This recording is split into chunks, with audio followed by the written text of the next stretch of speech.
Good morning, good morning, good morning. So this time last week, I was finishing up a weight session, which was actually the session number 2 after a sprint mechanics session early in the morning, which you can see here. And I just wanted to post up a little bit more from that session itself. Now, as you can see, every sprint mechanics session or even a sprint session starts with drills. And part of the reason for this is because if you don't warm up effectively, you are putting your body at risk of being injured.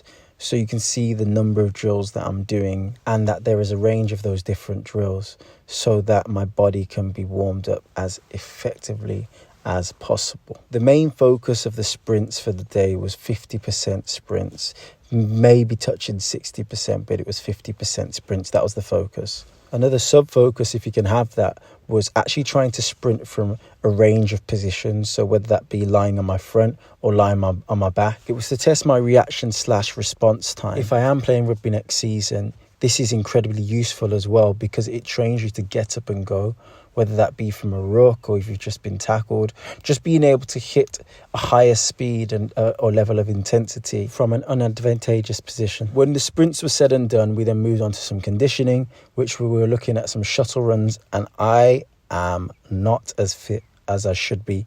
And you can see me lagging here behind.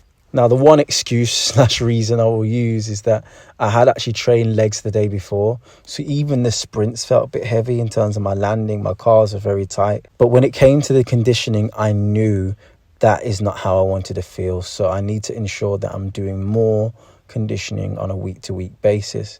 You can probably even see me down at the bottom post in a moment, just resting. I was resting there for about 20 seconds before I could run it all the way back in. And then after we did that, then we headed to the gym. So we drove over to the gym. We got there by 6:15, so it wasn't too bad of a drive. It was fairly quick. Roads were smooth. And we just worked on Nordics, really. So we did some Nordic holds, which are quite tough. I think I might even do a video on Nordics at some point, just at least a small tutorial or a talk through. But yeah, the Nordic holds were horrible. And then from the Nordic hold, we went on to regular Nordics. And with that, I actually wanted to see how far I could get or how close I could get to the ground. But then I also wanted to see if I could pull myself back up. If you get a chance, you can go on YouTube and see this guy called Tyreek Hill. He's an American footballer. And the way he lowers himself and brings himself back up is ridiculous. Now, I'm not going to pretend like I haven't done it before because I have done it in the past. But here, you can see me struggling.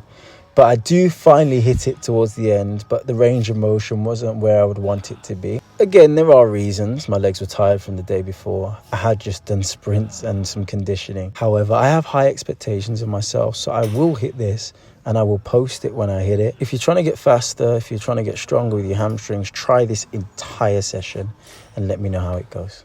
Peace.